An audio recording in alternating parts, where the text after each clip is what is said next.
ओम नमो भगवते वासुदेवाय। सभी श्रद्धालु भक्तों को सुविचार संग्रह की ओर से कोटि कोटि वंदन, प्रेम सहित सादर नमस्कार। लीलाधारी भगवान मधुसूदन की महिमा अपरंपार है। अपने भक्तों पर भगवान विष्णु विशेष कृपा बरसाते हैं। उनकी कृपा से भक्तों को न केवल सभी प्रकार के सांसारिक सुखों की प्राप्ति होती है, बल्कि मृत्यु के बाद भी उच्च लोक में स्थान मिलता है। शास्त्रों में वर्णित है कि जो भक्त इस दिन प्रभु श्रीहरि की आराधना करता है और द्वादशी को व्रत पारण के समय तुलसी माता की कथा का श्रवण करता है, वह अपने समस्त पापों से मुक्त होकर दिव्य जीवन की ओर अग्रसर होता है। यह कथा सुनने से न केवल लोक परलोक का कल्याण करता है, बल्कि मन, वचन और कर्म की पवित्रता से जीवन को ईश्वरमय बना देता है। कहते हैं, एकादशी व्रत का पारण करते समय तुलसी माता की कथा सुनने से हजारों अश्वमेध यज्ञ जितना पुण्य प्राप्त होता है तथा व्रत संपूर्ण कहलाता है। अतः साधक भक्ति भाव से एकादशी के पारण पर तुलसी माता के कथा का श्रवण करते हैं। तो आइए स्वयं को निर्मल करें, हृदय को श्रद्धा और विश्वास से भरें और अजा एकादशी के पारण पर इस दिव्य कथा के माध्यम से प्रभु श्रीहरि की अनुपम महिमा का रसपान करें। कथा के अनुसार एक बार शिव ने अपने तेज को समुद्र में फेंक दिया था। उससे एक महातेजस्वी बालक ने जन्म लिया। यह बालक आगे चलकर जालंधर के नाम से पराक्रमी दैत्य राजा बना। इसकी राजधानी का नाम जालंधर नगरी था। दैत्यराज कालनेमी की कन्या वृंदा का विवाह जालंधर से हुआ। जालंधर महाराक्षस था। अपनी सत्ता के मद में चूर उसने माता लक्ष्मी को पाने की कामना से युद्ध किया, परंतु समुद्र से ही उत्पन्न होने के कारण माता लक्ष्मी ने उसे अपने भाई के रूप में स्वीकार किया। वहां से पराजित होकर वह देवी पार्वती को पाने की लालसा से कैलाश पर्वत पर गया। भगवान देवाधिदेव शिव का ही रूप धरकर माता पार्वती के समीप गया, परंतु मां ने अपने योगबल से उसे तुरंत पहचान लिया तथा वहां से अंतर्ध्यान हो गई। देवी पार्वती ने क्रुद्ध होकर सारा वृतांत भगवान विष्णु को सुनाया। जालंधर की पत्नी वृंदा अत्यंत पतिव्रता स्त्री थी।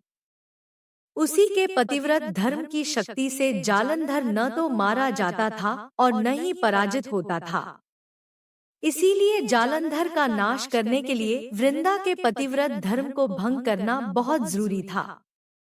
इसी कारण भगवान विष्णु ऋषि का वेश धारण कर वन में जा पहुँचे, जहाँ वृंदा अकेली भ्रमण कर रही थी। भगवान के साथ दो मायावी राक्षस भी थे, जिन्हें देखकर वृंदा भयभीत हो गई। ऋषि ने वृंदा के सामने पल में दोनों को भस्म कर दिया। उनकी शक्ति देखकर वृंदा ने कैलाश पर्वत पर महादेव के साथ युद्ध कर रहे अपने पति जालंधर के बारे में पूछा। ऋषि ने अपने माया जाल से दो वानर प्रकट किए। एक वानर के हाथ में जालंधर का सिर था तथा दूसरे के हाथ में धड़। अपने पति की यह दशा देखकर वृंदा मूर्छित होकर गिर पड़ी। होश में आने पर उन्होंने ऋषि रूपी भगवान से विनती की कि वह उसके पति को जीवित करें। भगवान ने अपनी माया से पुनः जालंधर का सिर धड़ से जोड़ दिया, परंतु स्वयं भी वह उसी शरीर में प्रवेश कर गए। वृंदा को इस छल का जरा आभास न हुआ। जालंधर बने भगवान के साथ वृंदा पतिव्रता का व्यवहार करने लगी, जिससे उसका सतीत्व भंग हो गया।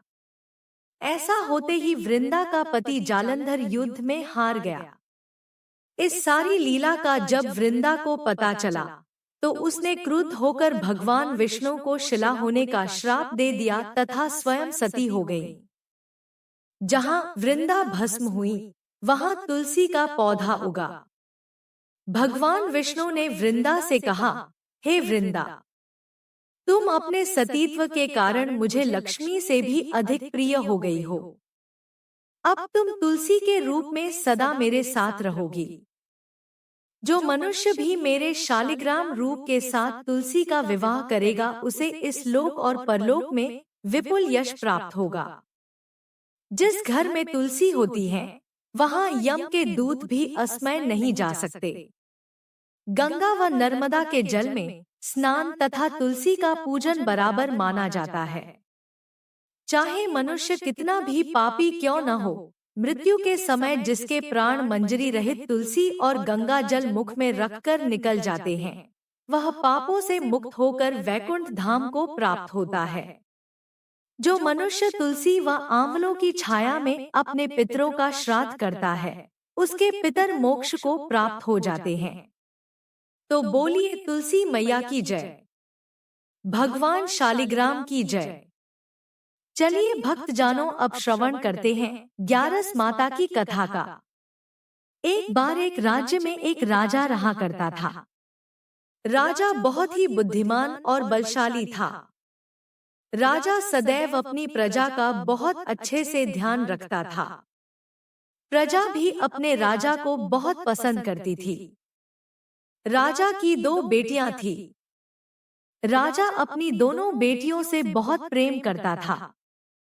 राजा की छोटी बेटी देखने में बहुत सुंदर और आकर्षक थी और राजा की बड़ी बेटी छोटी बेटी के मुकाबले थोड़ा कम सुंदर थी। राजा की छोटी बेटी ग्यारस माता की पूजा किया करती थी और सभी लोग राजा की छोटी बेटी से बहुत प्रेम करते थे और बहुत प्रशंसा किया करते थे। राजा भी अपनी छोटी बेटी को बड़ी बेटी से अधिक प्रेम करता था, जिस कारण राजा की बड़ी बेटी को अपनी छोटी बहन से बहुत नफरत होने लगी थी। राजा की दोनों बेटियां जब बड़ी हो गई, तब एक पड़ोस राज्य में रहने वाला राजकुमार राजा की बड़ी बेटी के लिए रिश्ता लेकर आया।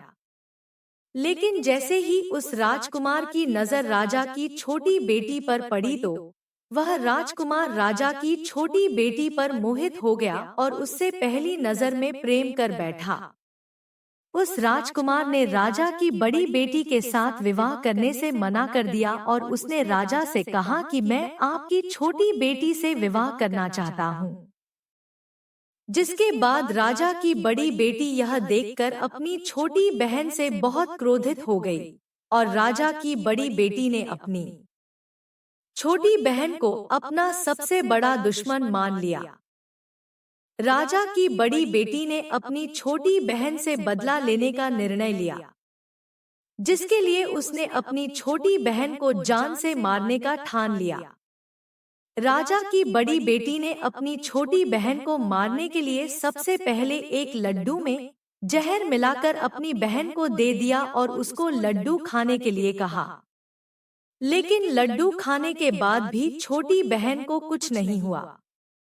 बड़ी बहन यह देखकर बहुत आश्चर्यचकित हो गई, लेकिन बड़ी बहन ने हार नहीं मानी और उसने जब रात में छोटी बहन अपने कमरे में सो रही थी तब एक मटके में सांप रखकर उसे कमरे में छोड़ दिया।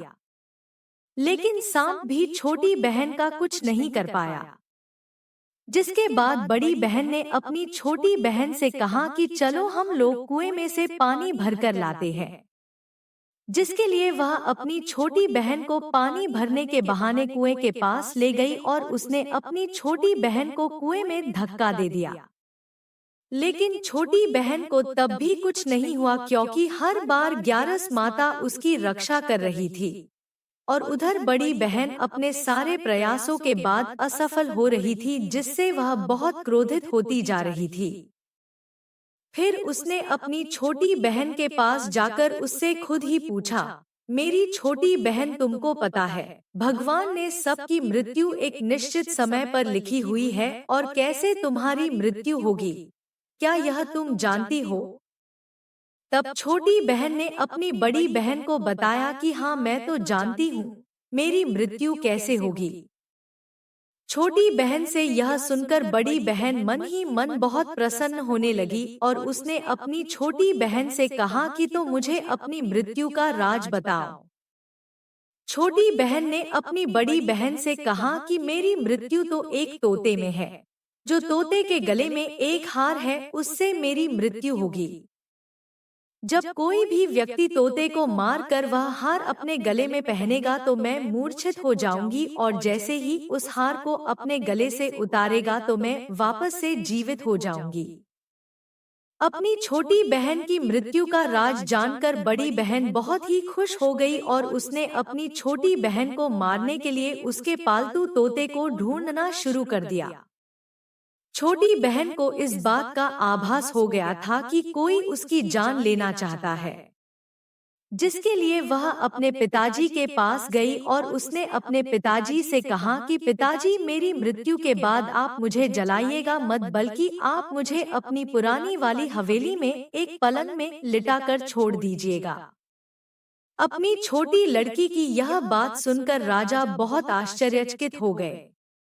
राजा ने अपनी छोटी बेटी से पूछा, बेटी तुम या क्या कह रही हो? तब राजा की छोटी बेटी ने बताया, पिताजी समय किसी के लिए नहीं रुका है, कब क्या हो जाए किसी को कुछ पता नहीं है। और फिर राजा ने अपनी छोटी बेटी से कहा कि तुम ऐसी बातें क्यों कर रही हो?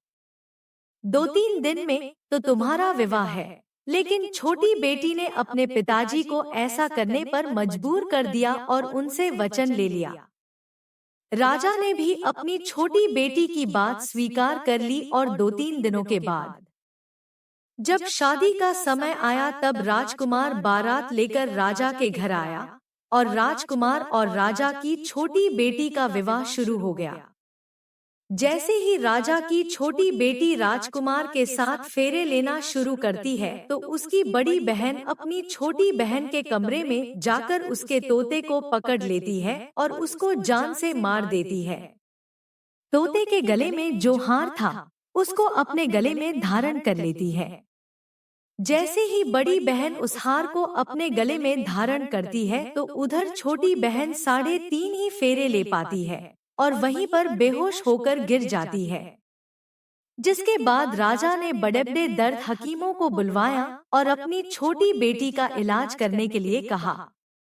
राजा की बात सुनकर वैद्य ने छोटी बेटी को जब चेक किया तो राजा को बताया कि आपकी छोटी बेटी ना तो जीवित है और ना ही मरी हुई है। मैं ऐसा पहली बार देख रहा हूँ। राजा ने वैद्य और हकीम को यह बात बाहर बताने से मना कर दिया और उनको कहा कि अगर तुमने यह बात किसी को बाहर बताई तो हम तुम्हें फांसी दे देंगे। राजा ने अपनी छोटी बेटी को पुराने महल में जाकर एक पलंग पे लेटा दिया और वहां पर कुछ सैनिक को तैनात कर दिया। वापस अपने महल पर आ गया।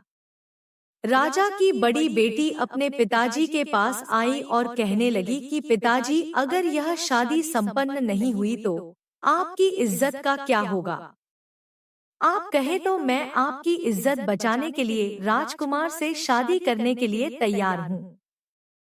जिसके बाद राजा ने अपनी बड़ी बेटी की बात मान ली और राजा ने बड़ी बेटी को छोटी बेटी की कपड़े पहनाकर मंडप पर भेज दिया। लेकिन राजकुमार यह जान गया कि यह राजा की छोटी बेटी नहीं है, बल्कि यह राजा की बड़ी बेटी है।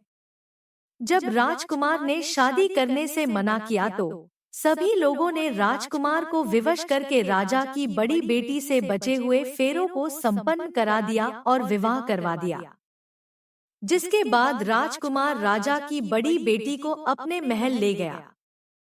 राजकुमार राजा की बड़ी बेटी से ना तो बात करता था, ना ही उसको पसंद करता था और ना ही उसके आसपास भटकता था। राजकुमार ने यह फैसला लिया कि वह अपनी प्रेमिका को ढूंढ कर रहेगा और यह जानकर रहेगा कि उसके साथ हुआ क्या है। एक दिन राजकुमार अपने घोड़े पर सवार होकर राजा के पुराने महल के पास पहुंच गया। जहां पर उसने कुछ सैनिकों को देखा। महल के पास पहुंचकर राजकुमार ने जब महल को ध्यान से देखा तो वह समझ गया कि यह तो हमारे ससुर जी का महल है। तब राजकुमार ने सैनिकों से पूछा, तुम लोग यहाँ क्या कर रहे हो और इस महल के अंदर उस पलंग में कौन लेटा है? जिसके बाद सैनिकों ने बताया कि यहाँ पर राजा की छोटी बेटी लेटी है। यह सुनकर राजकुमार बहुत प्रसन्न हो गया और वह तुरंत अपनी प्रेमिका के पास पहुंच गया और उसकी सेवा करने लगा। जैसे ही रात हुई तो राजा की छोटी बेटी उठकर खड़ी हो गई। राजकुमार यह देखकर बहुत खुश हो गया और उसने अपनी प्रेमिका से पूछा कि तुम यहाँ क्या कर रही हो? तुम मेरे साथ मेरे घर चलो। राजा की छोटी बेटी ने राजकुमार को सारी बातें बता दी कि मेरी जान एक तोते में बसी थी। मैंने यह बात सिर्फ अपनी बड़ी बहन को बताई थी। मुझे पता है कि उसने ही मुझे मारने का प्रयास किया है। उसके पास एक हार है जिसको वह सुबह पहन लेती है और रात को उतार देती है। जब तक वह हार को पहने रहती है, तब तक मैं मूर्छित रहती हूँ, और जैसे ही वह हार को उतार देती है, तो मैं जीवित हो जाती हूँ। जब तक मेरी बड़ी बहन के पास वह हार है, तब तक मैं ऐसे ही जीवित और मूर्छित होती रहूंगी। अगर मेरी बड़ी बहन के पास जो हार है वह मेरे हाथ में लग जाए तो मैं हमेशा के लिए जीवित हो जाऊंगी। राजकुमार ने यह बात सुनकर राजा की छोटी बेटी के पास रहने का निर्णय ले लिया और उसने अपने बचे हुए सारे फेरे पलंग पे लेटी राजकुमार की छोटी बेटी के साथ ले लिए और अपना विवाह पूर्ण कर लिया और वहीं पर ही रहने लगा। देखते ही देखते कुछ समय में राजा की छोटी बेटी और राजकुमार की पत्नी पेट से हो गई। एक दिन राजकुमार को किसी काम से बाहर जाना पड़ा।